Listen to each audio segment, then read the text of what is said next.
오늘 성장시키는 책 소개방 영성 책방입니다. 오늘은 데이빗 시먼즈의 상한 감정의 치유 제2편입니다. 제3부 완벽주의 그리스도인도 치유가 필요하다. 완벽해지려는 열심히 그분의 은혜를 잊게 할 수 있다. 완벽주의 그리스도인도 치유가 필요하다. 완벽해지려는 열심히 그분의 은혜를 잊게 할 수 있다. 상처 입은 마음으로부터 오는 우울증의 가장 큰 원인은 완벽주의, 퍼펙셔니즘이다. 완벽주의는 그리스도인이 완전케 되는 것과는 다르다.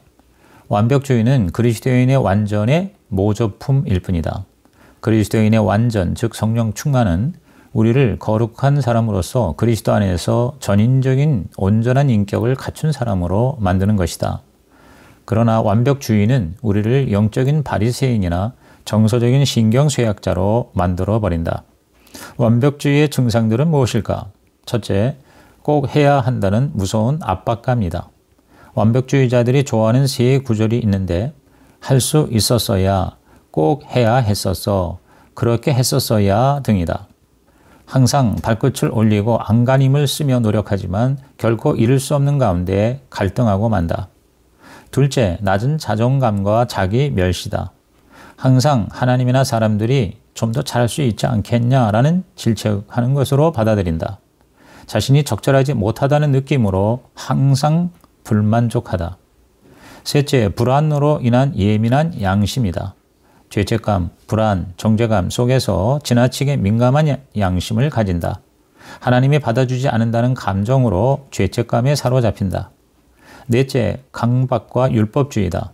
항상 하라는 것과 하지 말라는 것이 쌓이고 더 많은 사람을 기쁘게 해야 하기 때문에 그 짐은 계속 불어나게 된다. 율법과 은혜를 뒤섞어 놓은 것과 같은 상태다. 다른 사람들의 인정과 비판에 크게 좌우된다. 그러면서도 다른 사람들을 신랄하게 판단하고 비난하고 또 속박한다. 다섯째, 가장 나쁜 분노가 있다. 자신과 남에 대한 적개심을 넘어 하나님께 반발하는 적개심을 가지는 것이다. 분노는 참된 그리스도인의 완전함을 내치해 놓은 절망적인 사탄의 모방물이다.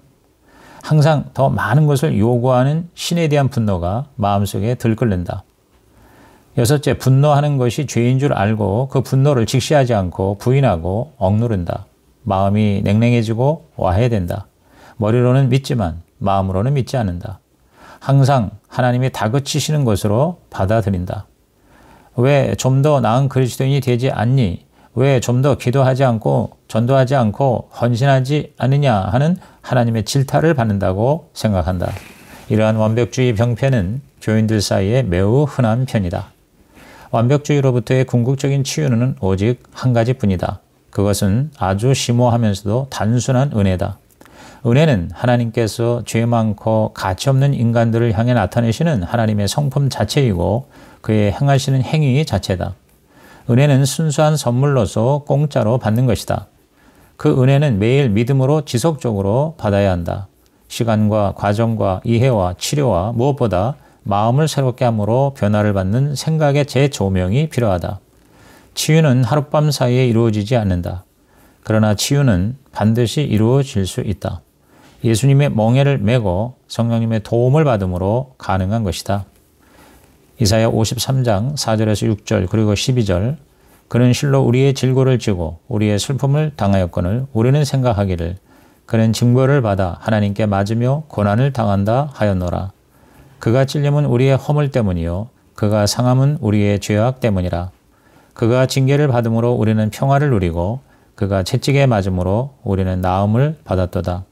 우리는 다 양 같아서 그를 행하여 각기 제 길로 갔거늘 여호와께서는 우리 모두의 죄악을 그에게 담당시키셨도다. 그러므로 내가 그에게 존귀한 자와 함께 몫을 받게 하며 강한 자와 함께 탈취한 것을 나누게 하리니 이는 그가 자기 영혼을 버려 사망에 이르게 하며 범죄자 중 하나로 헤아림을 받았음이니라. 그러나 그가 많은 사람의 죄를 담당하며 범죄자를 위하여 기도하였느니라. 제8장 완벽주의의 치료과정, 분노를 노출시키는 용기가 필요하다. 완벽주의는 자신과 다른 사람, 하나님을 만족시키지 못한다는 감정이다. 완벽주의자가 보는 하나님은 자신이 절대로 기쁘시게 할 수 없는 하나님이기에 그에 대한 의심과 반항심과 분노의 감정이 그를 지배한다. 그것을 치료하기 위해서는 하나님의 은혜와 치료 과정에 필요한 처방을 받아들여야 한다. 치료는 하나의 과정이다. 첫 단계는 빠른 치료에 대한 모든 생각을 버려야 한다. 극적인 치료는 존재하지 않는다. 은혜 안에서 자라야 하며 자신의 생각을 재조정해야 한다. 그것은 생활 전반에 걸쳐서 이루어져야 한다. 은혜는 어떤 상품이 아니다. 하나님은 우리에게 직접 찾아오시는 것이다. 그래서 주님은 내 은혜가 네게 족하다라고 하셨다. 은혜는 바로 주님이시다. 그 주님은 우리가 완전해질 때 오시는 것이 아니라 지금 있는 그대로일 때에 오신다. 치유를 위해서는 뿌리가 되는 정서적 원인들을 살펴야 한다. 특히 어린 시절의 경험 속에 그 뿌리들이 놓여 있다. 만족을 모르는 부모들, 예측할 수 없는 가정의 분위기, 책임감 없이 주고받는 말들이다. 이런 것들은 어린 마음속에 심겨진 상처와 수치와 증오의 씨앗이 된다. 시간이 지나면서 골마 터져서 고름이 나오고 어른이 된 후에 인격 속에까지 그 균을 전염시키는 것이다. 특히 성에 관련된 많은 상처와 고뇌와 죄의식과 두려움과 증오의 감정들이 한데 섞여져 있다. 그릇된 성적 경험은 아주 무시무시한 정서적 갈등을 초래한다. 치유의 과정에는 화를 노출시킬 수 있는 용기가 필요하다. 내면의 화를 하나님 앞에 내어놓고 십자가에서 그것이 용서된다는 사실을 믿고 나가야 한다. 그것을 시인하고 대면하고 굳게 결심하기 전까지는 고침을 받지 못한다. 상처를 준 모든 사람을 용서하고 그들에게 복수하려는 모든 욕망을 포기해야 한다. 그것은 죄의식으로 고민하는 영혼을 하나님의 사랑으로 깨끗이 씻어내는 것을 의미한다. 기도로서 자신에게 견딜 수 없는 괴로움을 주었던 한 사람 한 사람을 용서할 수 있는 은혜를 경험하는 것이다. 불의를 참지 못하는 분노, 즉 숨겨진 분노도 해결해야 한다. 십자가는 모든 불의의 총집결지이다. 십자가는 하나님이 정하신 의의이다. 예수님이 십자가에서 받으신 사건은 말할 수 없이 불의한 것이었다. 십자가에서 그리스도는 우리가 경험할 수 있는 모든 불의를 감당하셨다. 모든 종류의 괴로운 심정을 그리스도의 사랑 안으로 흡수시키셨다. 그것이 바로 십자가요, 우리가 기억하며 먹는 성만찬이다. 우리가 주님의 몸을 먹고 주님의 피를 마실 때 우리의 영혼과 몸과 마음에 그가 용서하시고 치료하시는 사랑을 받아들이는 것이다. 고린도후서 10장 12절에서 13절, 우리는 자기를 칭찬하는 어떤 자와 더불어 감히 짝하며 비교할 수 없노라. 그러나 그들이 자기로서 자기를 헤아리고 자기로서 자기를 비교하니 지혜가 없도다. 그러나 우리는 분수 이상의 자랑을 하지 않고 오직 하나님이 우리에게 나누어 주신 그 범위의 한계를 따라 하노니 곧 너에게까지 이른 것이라. 고린도후서 10장 17절에서 18절, 자랑하는 자는 주 안에서 자랑할지니라. 옳다 인정함을 받는 자는 자기를 칭찬하는 자가 아니요 오직 주께서 칭찬하시는 자니라. 제9장 초인적 자신과 실제적 자신, 이상이 아닌 실제 자신의 모습을 대면하라. 완벽을 추구하는 가장 무서운 결과는 참된 자아로부터 멀어지는 것이다. 너무나 많은 경우 거짓된 자아의 문제가 그리스도인의 생활 영역에서 상처를 주고 있다. 초인적 자아, 이른바 슈퍼유라는 것은 당신이 다른 사람으로부터 사랑과 인정을 받고 이상적으로 보이려고 만들어낸 거짓된 이미지다. 초인적인 능력을 발휘해야만 사랑과 인정을 받을 수 있다고 생각한다. 이러한 왜곡된 생각은 하나님과의 관계에까지 연장된다. 하나님도 완전한 것을 요구하시는 절대적인 완벽주의자로 느낀다. 그래서 오직 초인적인 모습만을 하나님께 보이려고 한다. 실제적인 자아, 리얼 유의 모습은 감추고 말이다. 초인적 자아, 즉 완벽주의는 가장 큰 문제가 감정적인 것이다. 감정이란 선한 것도 악한 것도 아니다. 감정 자체는 하나님이 주신 인격의 한 요소이다. 그런데 초인적 자아는 분노를 나쁜 감정으로 간주한다. 그러나 예수님은 완전한 사랑으로서의 분노를 표출하셨다. 위선자들을 향하여 회칠한 무덤, 독사의 자식들이라고 욕을 하셨다.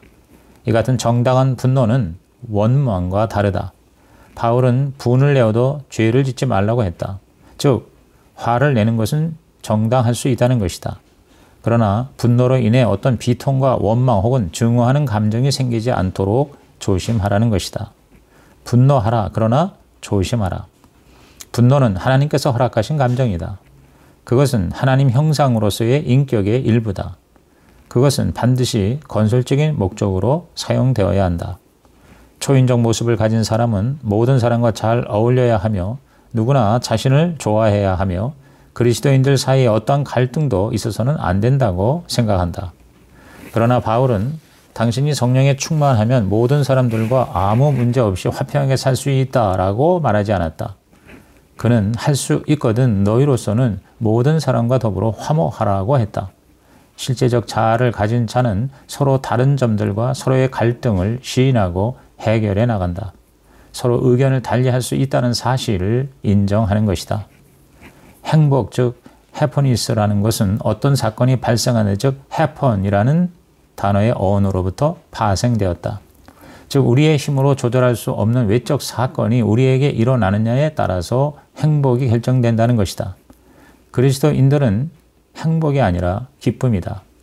기쁨은 외적 환경이나 사건에 상관없이 관계 가운데서 오는 내적인 감정과 의미다. 폭풍 가운데 평온함을 유지하는 것이다. 당신은 실제적 자신이 될 수 있다. 어려운 일, 무서운 일, 가슴 아픈 일을 만나도 두려워할 필요가 없다는 것이다. 자신의 감정을 밖으로 표현하는 것을 두려워할 필요가 없다. 그리스도는 실제 당신의 모습대로 하나님께 나올 수 있게 하기 위해 십자가에서 죽으셨다. 실제 당신의 모습만을 하나님께서 아시고 또 보신다. 초인적 자신의 모습은 당신의 상상력에서 나온 환상이며 거짓된 이미지며 우상이다. 그리스도 안에서 당신은 진짜 자기 자신이 될 수 있다. 그리고 다른 사람과 비교할 필요가 없다. 하나님은 당신을 고치시고 변화시키시기를 원하신다. 그리하여 당신의 실제적 자신의 모습은 하나님이 의도하신 바대로 한 인격체로 성장해 나아갈 수 있게 된다. 당신이 거짓된 초인적 자신의 모습을 계속 지켜나가기 위해 사용하는 영적 에너지의 낭비를 중단하고 당신의 참된 성장을 위해 성령님과 동역하는 일에 그 에너지를 사용하게 된다면 당신은 예수 그리스도 안에서 참된 자유를 발견하게 될 것이다.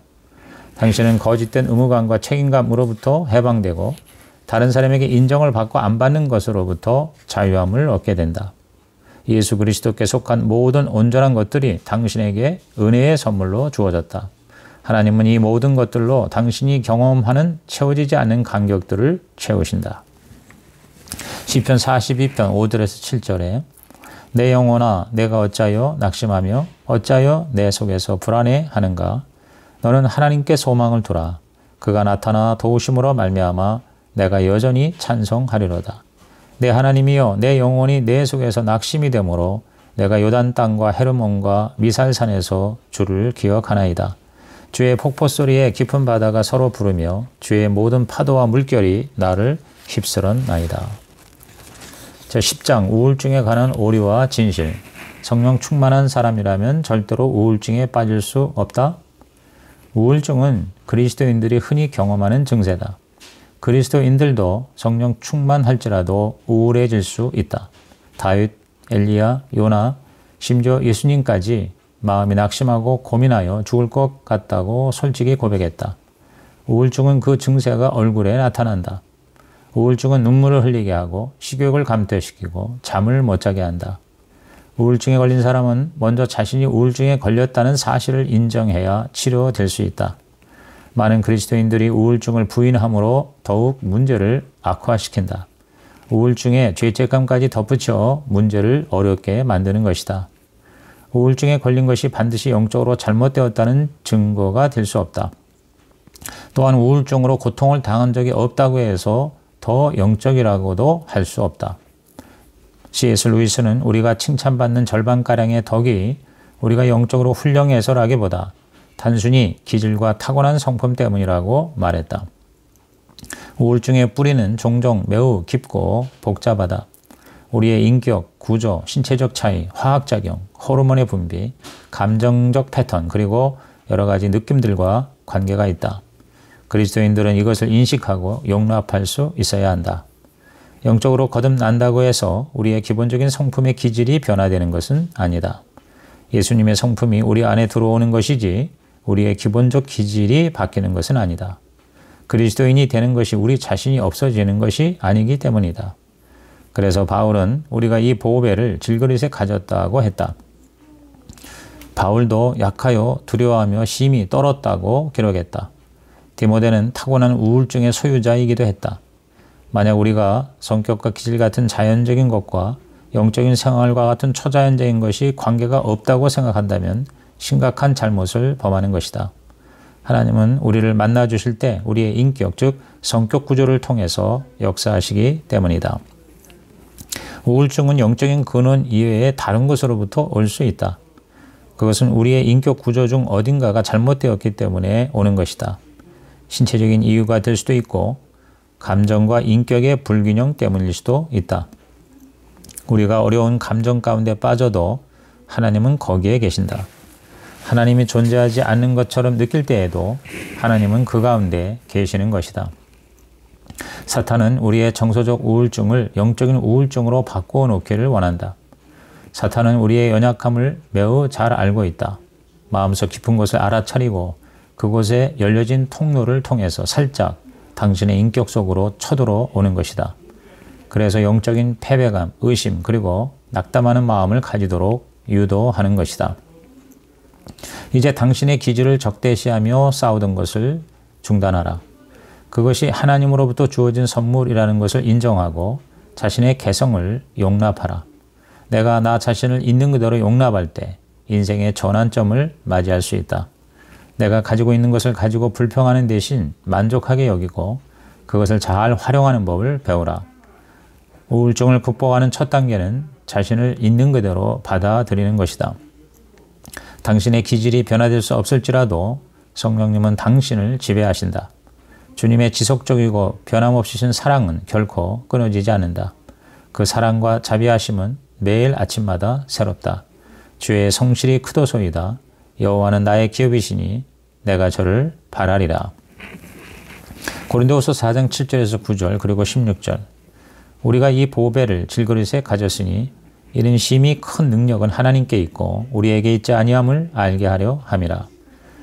우리가 사방으로 우겨쌈을 당하여도 쌓이지 아니하며 답답한 일을 당하여도 낙심하지 아니하며 박해를 받아도 버림받지 아니하며 거꾸로 뜨림을 당하여도 망하지 아니하고 그러므로 우리가 낙심하지 아니하노니 우리의 겉사람은 낡아지나 우리의 속사람은 날로 새로워지도다.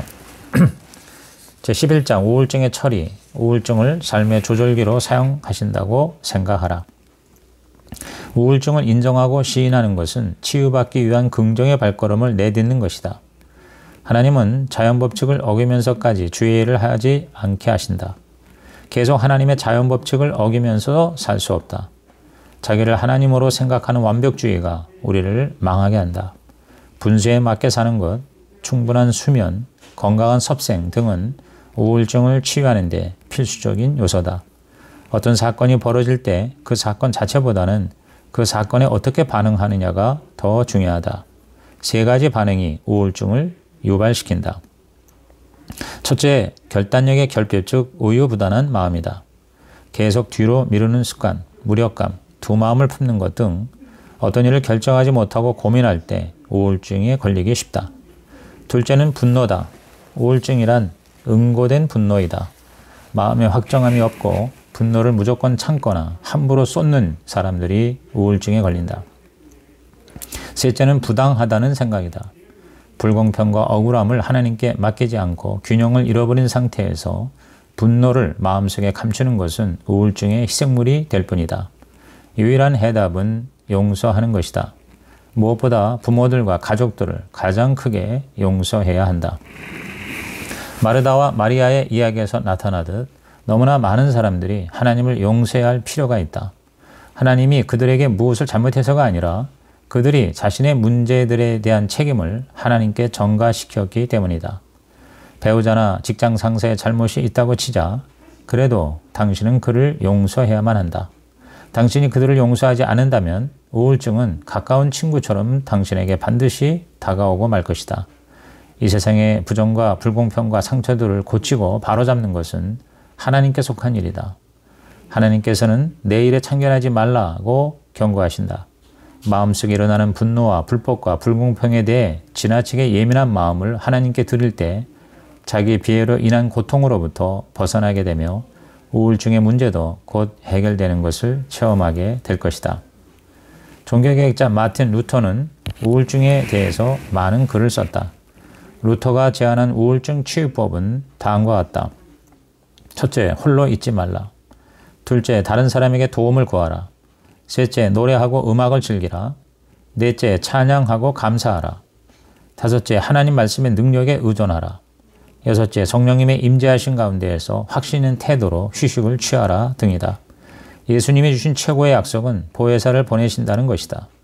보혜사는 우리 옆에 와 계시는 분이다. 가장 깊은 우울증 가운데 빠지게 될 때에도 당신이 느끼는 감정과 관계없이 그분이 당신과 함께 하신다는 사실을 확인하라. 예수님은 너의 기쁨을 빼앗을 자가 없으리라고 약속하셨다. 그 약속은 지금도 유효하다. 제4부 하나님의 치유의 능력, 가장 위대한 승리. 하나님의 치유의 능력, 가장 위대한 승리. 로마서 8장 22절에서 23절. 피조물이 다 이제까지 함께 탄식하며 함께 고통을 겪고 있는 것을 우리가 아느니라. 그뿐 아니라 또한 우리 곧 성령의 처음 익은 열매를 받은 우리까지도 속으로 탄식하여 양자될 것 곧 우리 몸의 성량을 기다리느니라. 로마서 8장 26절에서 28절. 이와 같이 성령도 우리 연약함을 도우시나니 우리는 마땅히 기도할 바를 알지 못하나 오직 성령이 말할 수 없는 탄식으로 우리를 위하여 친히 간구하시느니라.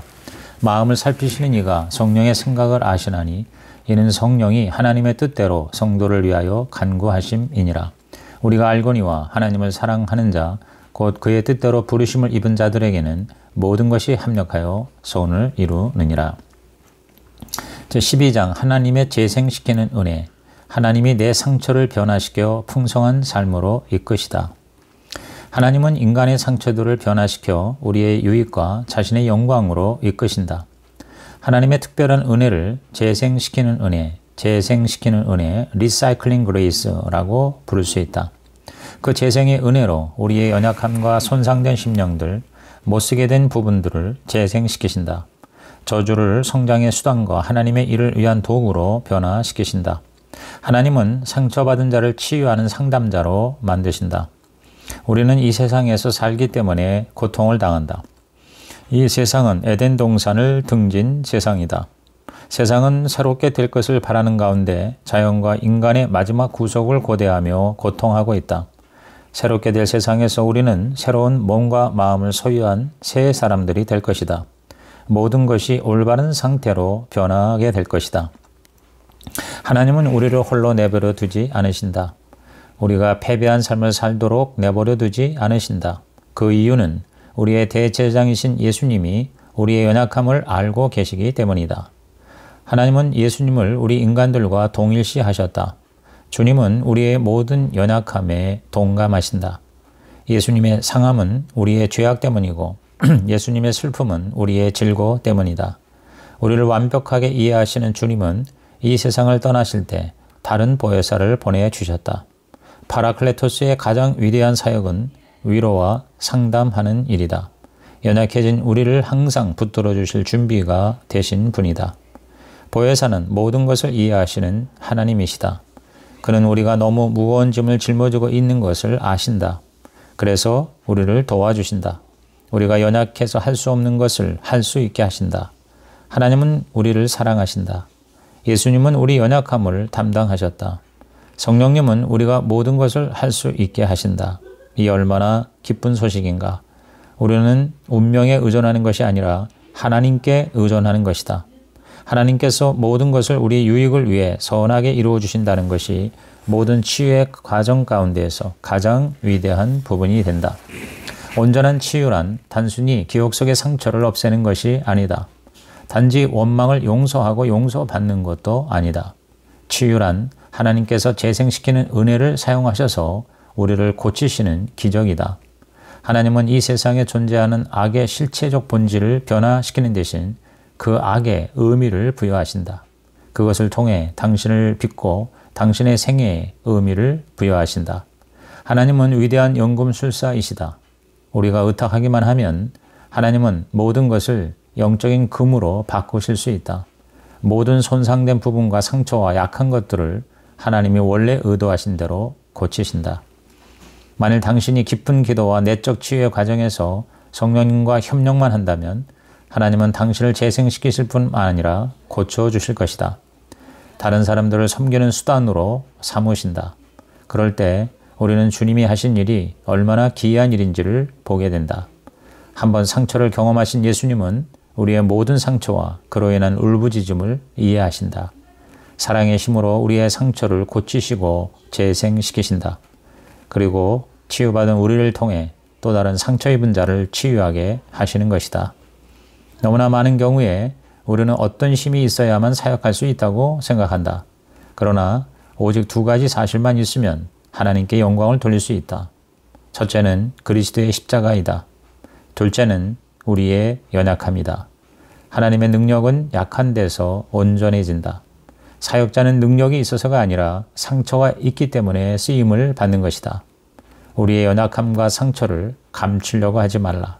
성령님이 연약한 나를 어떻게 도우셨는지를 사람들과 함께 나누라. 하나님의 능력은 나의 약함을 통해 온전해진다. 상처와 아픔과 연약함으로 손상된 나를 재생시키시고 그 경험을 사용하셔서 다른 사람을 도와주고 하나님께 영광을 돌리게 하시는 것, 그것이 바로 상한 감정의 치유 사역이다.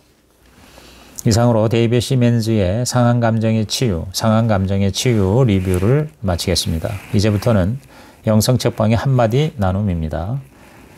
저는 이 책을 읽고 세 가지로 정리를 해보았습니다. 첫째, 상한 감정, 즉 상처는 누구에게나 있고 어떤 상처도 그리스도 안에서 치유될 수 있다는 것입니다. 시멘즈가 말하는 상처 혹은 상한 감정은 여러 가지로 표현될 수가 있습니다. 두려움, 죄책감, 낮은 자존감, 용서받지 못하거나 용서하지 않은 감정, 분노, 완벽주의, 우울증 등입니다. 시멘즈는 이러한 상한 감정들을 한마디로 연약함이라고 했습니다. 이 연약함은 예수를 믿고 거듭났더라도 여전히 우리에게 존재합니다. 이 연약함은 우리를 멸망시키는 사탄의 도구가 될 수도 있지만 잘 치유하면 하나님이 우리를 쓰시는 무기도 될 수 있습니다. 이 얼마나 놀라운 역설적인 진리입니까? 둘째, 상한 감정을 치유하는 것은 한순간에 되는 것이 아니라 오랜 시간과 노력이 필요한 과정이라고 하는 것입니다. 가장 중요한 것은 하나님의 관점에서 자신을 바라보는 건전한 자아상을 회복하는 것입니다. 하나님 중심의 자아상은 세 가지 감정, 즉 소속감, 가치감, 자신감으로 무장되는 것입니다. 그것은 초인적 자아, 즉 슈퍼셀프가 아닌 실제적 자아, 즉 리얼 셀프로 회복되는 것입니다. 여기서 저자가 소개한 마틴 루터의 우울증 치료법이 매우 도움이 되고 있습니다. 첫째, 홀로 있지 말라. 둘째, 도움을 구하라. 셋째, 음악을 듣고 노래하라. 넷째, 찬양하고 감사하라. 다섯째, 말씀의 능력을 의지하라. 여섯째, 성령의 임재 안에 거하라 등입니다. 세 번째로 상한 감정을 치유하는 근본적인 처방은 하나님의 은혜, 그 중에서도 재생의 은혜, 재생시키는 은혜, 리사이클링 그레이스라는 것입니다. 그 재생의 은혜는 단지 죄사함을 얻는 구원의 은혜 이상의 특별한 은혜입니다. 이 재생의 은혜의 근거는 두 가지, 즉 십자가와 성령입니다. 십자가에서 우리 인간의 모든 상한 감정을 다 경험하시고 피 흘리기까지 대속하신 은혜입니다. 그리고 그 십자가의 공로를 실제적으로 우리의 삶 속에 적용하시는 보혜사 성령님의 역사하심입니다. 하나님은 우리를 다시 재창조하시기보다는 우리를 다시 고쳐서 쓰시는, 재생해서 쓰시는 하나님이십니다. 이 책은 앞서 소개한 헨리 나우언의 상처 입은 치유자의 속편 같은 느낌을 줍니다. 시멘즈는 마지막 부분에서 우리의 상처가 결코 나쁜 것만은 아닌 것이 바로 그 상처와 연약함 때문에 하나님께로부터 쓰임받을 수 있기 때문이라고 주장합니다. 예수님이 상처를 경험하셨기 때문에 우리의 상처를 치유하시듯이 우리의 상처도 다른 사람의 상처를 이해하고 치유하는 데 꼭 필요한 제3의 은혜라는 것입니다. 이 땅의 모든 그리스도인이 단지 예수 믿고 구원받은 것으로만 만족하지 말고 모든 상한 감정의 고통에서 진정한 자유함을 얻고 그 자유의 힘으로 수많은 억압당하는 사람들을 자유케 하는 예수님의 제자들이 되었으면 합니다. 주님은 나의 상한 감정을 치유하십니다. 주님은 나의 상한 감정을 치유하십니다. 이상 영상 책방의 감동 한마디였습니다. 감사합니다.